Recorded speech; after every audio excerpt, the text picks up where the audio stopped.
আসসালামু আলাইকুম Facebook follower, সবাই কেমন আছেন? আশা করি ভালো আছেন। তো আজকে অবশ্য একটা দুঃসংবাদ খবর প্রচার করার জন্য ভিডিওটা বানাচ্ছি যে অনেক জায়গায় অনেক দেশে সবাই ভাইরাসের কথা শুনতেছেন। তো অবশেষে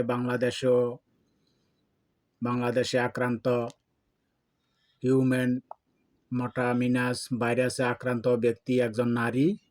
রোববার স্বাস্থ্য অধিদপ্তরে ব্যতীত নিয়ন্ত্রণ শাখার ডাক্তার হালিমুর রহমান এ কথা নিশ্চিত করেছেন।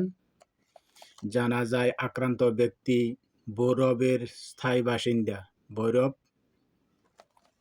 থানার স্থায়ী বাসিন্দা। তবে এই ব্যক্তির কোনো বিদেশ ভ্রমণ করার কোনো ইতিহাস নাই। তবে এই ব্যক্তি কীভাবে আক্রান্ত হলেন, এটাই হলো সবার কথা। এই ব্যক্তি কখনো কোনো সময় বিদেশে ভ্রমণ করেন নাই, কোনো ইতিহাস নাই। বর্তমানে তিনি রাজধানীর শঙ্কামুক্ত হাসপাতালে চিকিৎসা নিচ্ছেন। ডক্টর হালিমুন নাহার বলেন, একজন নারীর শরীরে এসএমটি ভাইরাস পাওয়া গেছে। তার মধ্যে ভাইরাস হচ্ছে কেএফসি অ্যালান নিউমোনিয়া। এটি একটি শ্বাসযন্ত্র ভাইরাস। এই ভাইরাসটি 2001 সালে শনাক্ত করা হয়। তো অবশেষে সবাই ডিরেক্টর ডক্টর হালিমুর রহমান এই তথ্য আমাদের সবাইকে সুস্থ সবল রাখে এবং এই রোগ মুক্তি থেকে সবাইকে ভালো রাখে এবং সবাই সব জায়গায় যাওয়া আসা নিয়ন্ত্রণে রাখবেন জনগণ থেকে। এবং দেখে শুনে হাসপাতালে যারা যাবেন বিভিন্ন রোগের উপলক্ষে তো অবশ্যই যাইতে হয়, আসতে হয়, আত্মীয় স্বজনকে দেখতে হয়। তো অবশ্যই সবাই সতর্ক থাকবেন, কারণ একজনের কারণে যদি 10 জনের মাঝে ছড়ায় যায়, রোগটা যদি ভাইরাস ওয়াসি রোগ মতন হয়। শনাক্ত হলো দ্য হিউম্যান মেটানিউমো ভাইরাস। আক্রান্ত ব্যক্তি একজন নারী এবং দেশ ও বিশ্বের অনেক ক্ষয়ক্ষতি হয়েছে।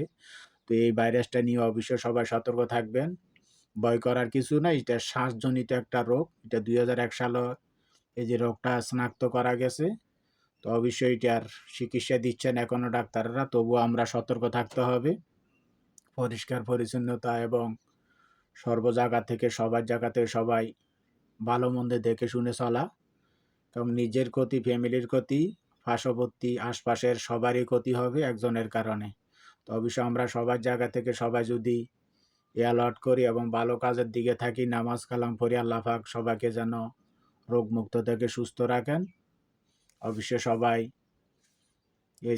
এই হিসাবে চলতে হবে, কারণ ভাইরাসের নাম শুনিয়ে ডিরেক্টর ডক্টর হালিমুর রহমান এই তথ্য কাজকর্ম, খাওয়া দাওয়া, চলাফেরার দিকে সতর্ক থাকতে হবে।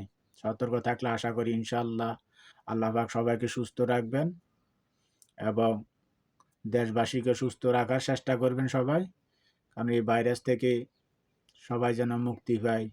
ভালো থাকবেন, সতর্ক থাকবেন সবাই। আল্লাহ হাফেজ। ডিরেক্টর